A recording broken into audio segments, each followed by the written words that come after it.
Bonjour à toutes et à tous. Écoutez, je crois que je suis contrainte à la demi-heure, j'ai pas le droit de déborder. C'est la punition de ceux qui passent en fin de matinée. Écoutez, je voulais remercier Marion Clamins et Pascal Mini de cette invitation. Thierry Claire aussi, si j'ai bien compris. Merci à vous, qui me donne l'occasion de vous parler.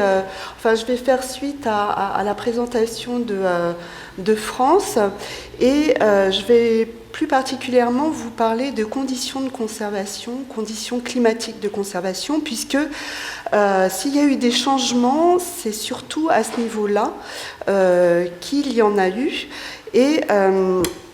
Il faut,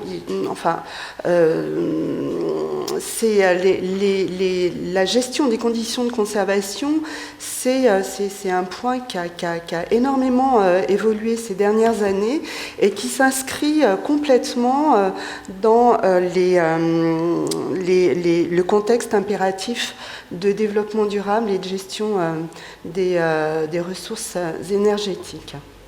Voilà, alors en fait, cette tendance, elle existe dans le milieu de la recherche en conservation préventive depuis longtemps, mais elle a été mise en lumière et surtout elle a été formalisée par les normes qui ont très fortement évolué.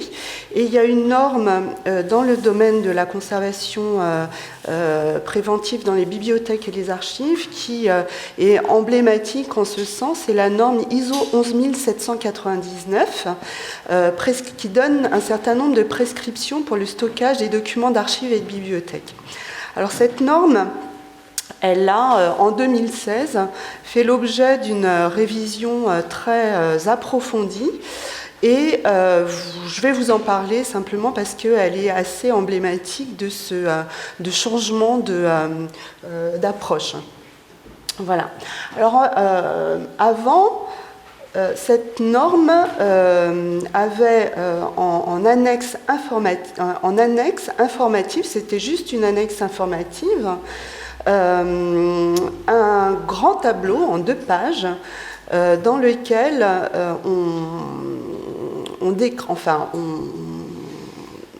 on indiquait, type de collection par type de collection, les conditions maximum et minimum qu'il fallait ne pas dépasser pour optimiser les conditions de conservation. Alors ça, c'est intéressant. Sauf que c'est un peu difficile à gérer, puisque là j'en ai pris un extrait, juste pour les tirages photographiques, en fonction de la nature de l'image, noir et blanc, couleur diazoïque, etc., on nous disait qu'il fallait adopter des conditions de conservation quand même assez différentes. Alors ça, à titre d'information, c'est intéressant, mais à gérer au quotidien, c'est quand même pas du tout pratique. S'ajoute à cela le fait, France on a parlé tout à l'heure, que d'adopter des conditions de température et d'hygrométrie strictes toute l'année, c'est extrêmement coûteux. C'est coûteux en investissement. Et c'est coûteux aussi en maintenance et surtout en consommation électrique. Voilà, donc beaucoup de bibliothèques et d'archives souhaitant optimiser les conditions de conservation, mais n'ayant pas les moyens d'adopter les conditions qui sont décrites dans cette norme, s'arrangeaient un petit peu avec la norme et ne prenaient que les paramètres qui les arrangeaient le plus, qui étaient les plus faciles à gérer, et en l'occurrence, la gestion de la température, c'est très facile, alors que la gestion de l'hygrométrie, l'humidité relative, c'est extrêmement compliqué. Donc, beaucoup d'institutions patrimoniales n'ont géré que la température. Le problème, et vous allez le voir, je vais vous en parler tout à l'heure, lorsqu'on ne gère que la température sans gérer l'humidité relative, ça peut avoir des conséquences très dramatiques. Voilà. Donc, On a beaucoup fustigé tous les systèmes de traitement d'air, les armoires de climatisation. En vérité, le problème, c'était pas les armoires elles-mêmes, c'était la manière dont on gérait ces armoires. Voilà, donc fort de ce constat et en tenant compte justement des considérations aujourd'hui prégnantes de développement durable, eh bien, les normes se sont fait l'écho des tendances de fond sur les modifications de ces préconisations. Et voilà ce qu'on a aujourd'hui. En fait, aujourd'hui, ces normes, elles se sont considérablement assouplies. On a changé complètement l'approche sur la gestion du climat. Et vous allez voir que ça nous arrange bien, nous, gestionnaires de collections de bibliothèques et d'archives au quotidien. Je vous incite si vous ne l'avez pas encore acquise, cette nouvelle version de la norme, je vous incite à l'acquérir et de mettre au pilon l'ancienne, parce qu'on n'est plus du tout sur la même approche. Alors, qu'est-ce que cette norme dit aujourd'hui ? En fait, cette norme, elle ne donne plus aucune donnée chiffrée. Voilà. Et la philosophie, c'est d'inciter les utilisateurs à mieux connaître l'environnement global des collections. Donc l'environnement global, c'est quoi ? C'est l'environnement extérieur, c'est la qualité du bâtiment, c'est la nature des collections, donc leur sensibilité, leur valeur, mais également l'usage qu'on en fait, et tenir compte aussi des moyens humains et financiers dont on dispose à court et long terme. Et c'est seulement à la lumière de ces informations qu'on va définir au cas par cas les consignes climatiques. Voilà, donc plus de consignes climatiques strictes et universelles, mais aujourd'hui, chacun est libre, en fonction de ses moyens, de définir ses propres conditions climatiques. Donc si on part de là, tout est permis, ou presque. Alors, en fait, donc du coup, tout est permis ou presque, et surtout, il est permis de faire des économies d'énergie. Et alors, comment est-ce qu'on va faire pour justement alléger un petit peu la facture énergétique et entrer dans l'ère du développement durable, aussi pour la conservation préventive? Alors, la première chose, c'est plutôt que d'avoir des consignes strictes, d'établir des fourchettes de température et d'hygrométrie. Évidemment, plus ces fourchettes sont larges et plus on fait des économies d'énergie. Bon, après, il ne faut pas qu'elles soient trop larges non plus. Hein. On est tous d'accord sur le fait que les collections d'archives et de bibliothèques sont quand même sensibles aux températures et hygrométries trop élevées. Donc, pour les archives, mais j'ai vu tout à l'heure dans le nouveau manuel gestion que vous avez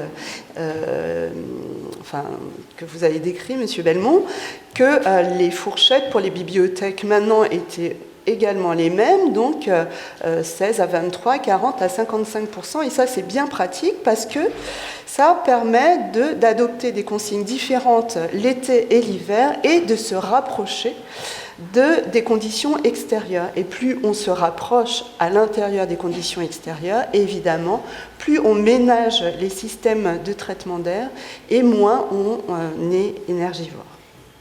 Voilà. Donc, comme ça, en adoptant des fourchettes, eh bien, on peut gagner jusqu'à 15% sur la facture énergétique, sans que ça ait un impact négatif sur le bien-être et l'intégrité des collections. Autre point qui permet de faire des économies d'énergie, Autre point important, en tout cas, l'élargissement des fourchettes. La condition sine qua non, c'est de maintenir des conditions climatiques intérieures qui soient les plus stables possibles.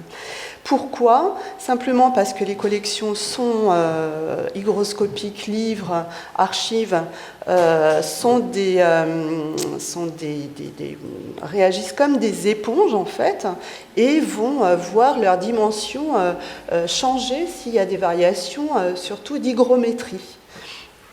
Voilà, donc si on ne veut pas qu'il y ait des tensions entre ces objets qui sont quand même fabriqués avec des matériaux extrêmement composites, eh bien il faut assurer des conditions climatiques et surtout une humidité relative qui soit la plus stable possible. Alors, j'aimerais parler d'humidité relative et de température. Il faut vraiment retenir que pour nous, l'élément le plus important en conservation préventive, celui sur lequel il faut vraiment prêter le plus d'attention, c'est l'humidité relative. Or, le problème, c'est qu'on se heurte à des ingénieurs en génie climatique qui, eux, sont plutôt focalisés sur la température parce qu'eux ont l'habitude plutôt de gérer les locaux tertiaires, bureaux, et ils ne savent pas très bien gérer l'humidité relative. Voilà, donc il y a une espèce d'incompréhension entre justement les professionnels qui gèrent les systèmes de traitement d'air et nous, sur le paramètre à privilégier. Nous, j'insiste là-dessus, le paramètre qu'il faut absolument privilégier, c'est l'humidité relative et non pas la température. Donc, si en plus on a bien en tête que quand on a des variations de température, eh bien ça entraîne, et c'est physique, automatiquement une variation d'humidité relative dans le sens inverse, eh bien on comprend que quand on arrive à maintenir une température stable dans un magasin, eh bien on arrive aussi à maintenir une hygrométrie stable. Voilà, donc c'est important de maintenir la température stable, et ça, je dirais que ça ne coûte pas forcément d'argent et ça peut même être gratuit si vous avez le bâtiment adapté. Voilà, alors le bâtiment adapté, c'est quoi ? Le bâtiment qui ne coûte pas cher et qui permet de maintenir une température, donc une hygrométrie stable, c'est le bâtiment passif. France en a touché 2 mots tout à l'heure. Le bâtiment passif, c'est quoi ? C'est un bâtiment qui possède une inertie thermique importante, donc le château, c'est emblématique du bâtiment à forte inertie thermique. Donc là, vous avez une partie des archives départementales du Lot qui sont conservées dans un bâtiment ancien à forte inertie thermique. Donc là, on a de grandes chances avec ce type de bâtiment d'avoir une température, donc une humidité relative assez stable. Voilà, donc la vertu de ce type de bâtiment, c'est de lisser en fait les variations de température extérieure. Et puis, l'autre bâtiment de qualité, c'est le bâtiment isolé. Donc, vous avez des objets qui sont de très bons isolants, qui sont les bouteilles thermos. Eh bien, les bâtiments qui sont construits comme des bouteilles thermos, c'est-à-dire avec une double enveloppe, sont des bâtiments parfaitement isolés. Donc ces bâtiments-là ont la propriété de faire barrière, écran, au passage du froid ou du chaud, et ça permet de maintenir les conditions intérieures stables. Autre qualité d'un bâtiment passif, c'est un bâtiment qui est bien hermétique. Donc un bâtiment qui a des fenêtres, des huisseries dégradées, des gros jours sous les portes, c'est un bâtiment qui est susceptible de laisser passer de l'air non contrôlé à l'intérieur. Cet air non contrôlé va venir perturber la température et l'hygrométrie intérieure. Donc, un bâtiment de qualité, c'est un bâtiment aussi qui est parfaitement étanche. Voilà. Et autre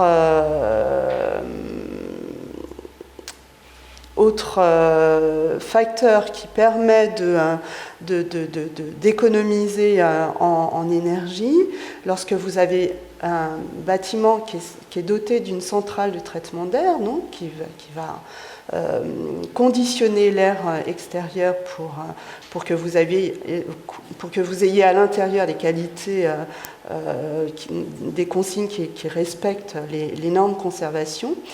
Eh bien, pour ce type de bâtiment, on va fermer l'arrivée d'air neuf lorsque les conditions extérieures sont éloignées des conditions intérieures.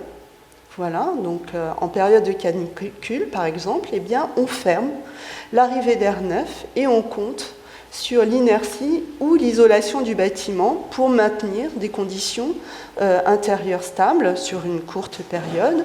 Et on peut également, et c'est ce que fait la BNF sur le site de Tolbiac, fermer cette arrivée d'air neuf la nuit alors qu'il n'y a pas d'occupant. Voilà, donc en fermant l'air neuf en conditions extérieures très éloignées des conditions cibles et la nuit, on peut encore économiser sur la facture énergétique de manière très importante. Donc cette arrivée d'air neuf est coupée certes, mais il faut continuer à maintenir un brassage de l'air, c'est-à-dire que la ventilation doit continuer à fonctionner. On brasse l'air intérieur, on ne fait pas rentrer d'air neuf, mais il faut continuer à brasser l'air. Autre point très très important, la conception des systèmes de traitement d'air. Et ça, j'insiste beaucoup là-dessus, parce qu'un système de traitement d'air qui est mal conçu, c'est énergivore et c'est pas efficace. Alors là, je vous montre 3 bâtiments d'archives pour vous illustrer ce propos. Donc les AD à gauche des Yvelines, au milieu les archives départementales du Nord et à droite les archives nationales. Les 2 premières lignes, ce sont les conditions de température et d'humidité relative qui sont relevées sur une année. Et en bas, sur la dernière ligne, la consommation énergétique en kilowattheure par mètre carré chaud. Bon. Je ne vais pas détailler, mais vous avez une comparaison possible. Et vous voyez que sur le bâtiment de gauche, AD des Yvelines, dans tous les cas, déjà, on arrive à maintenir les conditions de température dans la fourchette préconisée par le SIAF. Donc ça montre que la gestion de la température, c'est très facile. Par contre, vous voyez que sur l'hygrométrie, l'humidité relative, en fait, là, on a des variations qui peuvent être énormes, notamment sur le bâtiment des archives départementales des Yvelines. Voilà, donc le delta, c'est 45% quand même entre la valeur basse et la valeur haute, c'est énorme. Et pour autant, la consommation énergétique, vous voyez qu'elle est à peu près équivalente au bâtiment des archives nationales sur le site de Pierrefitte, dans lequel on arrive à maintenir des conditions d'humidité relative dans une fourchette très très limitée. Voilà. Donc, on peut être très énergivore et totalement inefficace. Et ça, je dirais que c'est la grande majorité des bâtiments d'archives. Enfin, des bâtiments d'archives anciens pour lesquels on a conçu des systèmes de traitement d'air qui ne sont pas bien conçus et qui ne sont pas, en tout cas, adaptés à nos usages.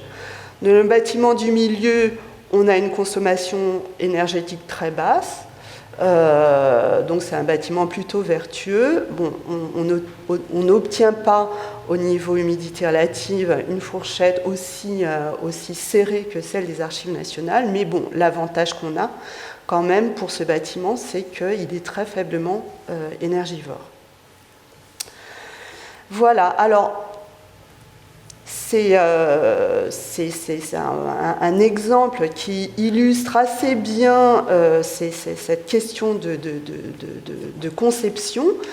Les systèmes de soufflage, les gaines de soufflage, vous voyez à gauche un système, enfin une gaine de soufflage, tout ce qui est classique, qu'on trouve quasiment dans tous les bâtiments d'archives et de bibliothèques, et à droite une gaine qui est utilisée notamment aux archives nationales, qui est une gaine perforée.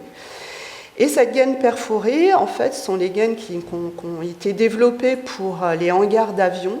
Elles sont très très efficaces. Elles sont tellement efficaces qu'on peut, grâce à l'utilisation de ces gaines, diminuer de moitié le brassage de l'air. Donc le débit de brassage. Ça veut dire qu'on peut avoir des moteurs de brassage qui sont 2 fois plus petits et donc 2 fois moins énergivores. Pour une efficacité similaire, eh bien, on peut faire 40% d'économie sur la facture énergétique juste en utilisant des gaines qui sont plus performantes. Voilà. Donc vous voyez que le choix des systèmes, de l'installation et la manière dont on va piloter ces systèmes peut avoir un impact absolument phénoménal sur la facture énergétique. Donc, je vous parlais tout à l'heure de privilégier le contrôle de l'humidité relative sur celui de la température. Ça fait partie des paramètres en fait, d'efficacité. Là, je vous montre une courbe sur laquelle, enfin, c'est un bâtiment dans lequel, clairement, on a privilégié le maintien d'une température stable aux dépens d'une humidité relative stable. Donc ça, c'est ce qu'on ne veut plus voir dans les magasins d'archives et de bibliothèques. Ce qu'on préfère voir, c'est ce genre de courbe, c'est-à-dire qu'on va permettre une dérive de la température si cela permet de maintenir une humidité relative stable et dans les clous. Voilà. Alors, donc, il y a une étude qui a été faite par le CNAM. Oula, ah, ça va être un peu compliqué. Par le CNAM sur l'impact de tous ces paramètres sur la facture énergétique, eh bien, en élargissant les fourchettes, en arrêtant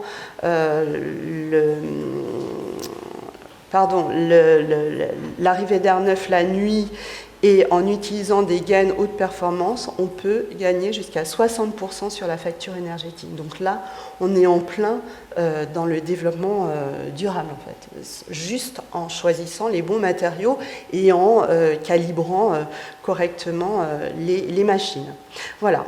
Alors ça, c'est bien beau si vous avez un bâtiment qui est pas adapté, qui est adapté, mais si vous avez un bâtiment qui n'est pas adapté du tout, qui est ouvert à tous les vents, par exemple la tour des archives à Rouen, les archives départementales de la Seine-Maritime, eh bien en fait c'est une espèce de résis en béton, et vous voyez là, je ne sais pas si vous voyez sur la photo de droite, en fait ce qui sépare les magasins de l'environnement extérieur, ce sont des claustras en bois. Donc, un bâtiment qui est absolument ouvert et dans lequel, en fait, qui était conçu pour ça. C'est-à-dire qu'on a construit un bâtiment ouvert qui permettait le brassage de l'air. Et le problème, c'est qu'à un moment, pour obéir aux règles de la conservation et la norme 11799, on a mis dans chaque magasin une armoire de climatisation. Et voilà, on a privilégié le maintien de la température. Sauf que, ça a été très compliqué de gérer l'humidité relative. Et à partir du moment où on installait ces centrales de traitement d'air, enfin ces armoires de climatisation, eh bien, on a vu apparaître tous les ans, le rendez-vous a été pris avec les moisissures. Donc tous les ans, à partir de l'arrivée des beaux jours, on avait une période de moisissure. Donc, en plus de ça, un bâtiment extrêmement énergivore, puisque c'est le bâtiment le plus énergivore du département. Voilà, donc vous imaginez, en fait, toutes ces armoires de clim, non seulement elles doivent traiter l'air intérieur, mais en plus elles doivent traiter quelque part aussi l'air de Rouen, puisque le bâtiment est absolument pas étanche. Voilà, donc il a fallu faire quelque chose et on a décidé de faire à minima, c'est-à-dire augmenter la consigne de température l'été à 25 degrés, ce qui permettait de diminuer l'humidité relative, et ça a permis d'éradiquer le développement des moisissures complètement, et ça a permis d'alléger aussi de manière assez considérable la facture énergétique de ce bâtiment. Je vais passer sur le bâtiment là, puisqu'on n'a plus le temps, et je vais finir sur le cas particulier des documents photographiques sensibles. Alors en fait, vous le savez peut-être, la conservation de ce type de collection, c'est température basse, hygrométrie basse. Et ça, c'est extrêmement complexe à maintenir, puisqu'il faut des systèmes de déshumidification extrêmement puissants, et les systèmes classiques ne sont pas capables en fait de déshumidifier suffisamment. Il faut les remplacer ou les combiner avec des systèmes qui sont des déshumidificateurs à adsorption. Voilà, que les bureaux d'études en général ne connaissent pas, mais il faut le savoir. Donc ça coûte cher, c'est extrêmement énergivore et c'est extrêmement complexe à maintenir, parce qu'en plus, quand on a une salle comme ça à faible température, eh bien, il faut avoir une isolation renforcée des murs, des sols et des plafonds. Donc, il faut avoir ce type de salle, donc salle froide en fait, comme les salles froides qu'on utilise dans l'agroalimentaire. Voilà. Alors, lorsqu'on se penche de plus près sur la composition de ce type de collection, eh bien, on se rend compte que finalement, les collections qui nécessitent ce type de conditions, donc très froides et faiblement humides, elles occupent un tout petit volume. Finalement, c'est un fifrelin dans les collections audiovisuelles et collections de photographie. Et in fine, on peut se poser la question de l'utilité d'avoir d'aussi grandes salles pour conserver finalement une si petite quantité de collections. Donc, maintenant, on abandonne de plus en plus ces grandes salles froides au profit de réfrigérateurs. Tout simplement, on va aller acheter des réfrigérateurs domestiques et l'idée, c'est de conditionner avant ces collections pour éviter, lorsqu'on les sort du congélateur ou du réfrigérateur, d'avoir des blocs de glace, un peu comme ceux qu'on a lorsqu'on met notre viande au congélateur. Donc en fait, il faut conditionner ces collections soit dans des sachets plastiques avec des cartons qu'on a bien desséchés préalablement au four, soit dans des boîtes, des Tupperware bien hermétiques, voilà, avec des clips sur le côté et un joint, et dans lequel on met des petits sachets de silica gel, et ça permet comme ça d'optimiser la conservation de ces collections à moindre frais, puisque un réfrigérateur à moins de 2 000 €, ça suffit. La condition, c'est qu'il faut un congélateur à froid ventilé, une alarme sonore qui prévient lorsque la porte est mal fermée ou lorsque le réfrigérateur tombe en panne, un affichage de la température, et il n'est pas nécessaire d'acheter un équipement de laboratoire. Voilà, donc ça c'est aussi développement durable on continue à optimiser la conservation des collections comme ça. Voilà. Je vous remercie.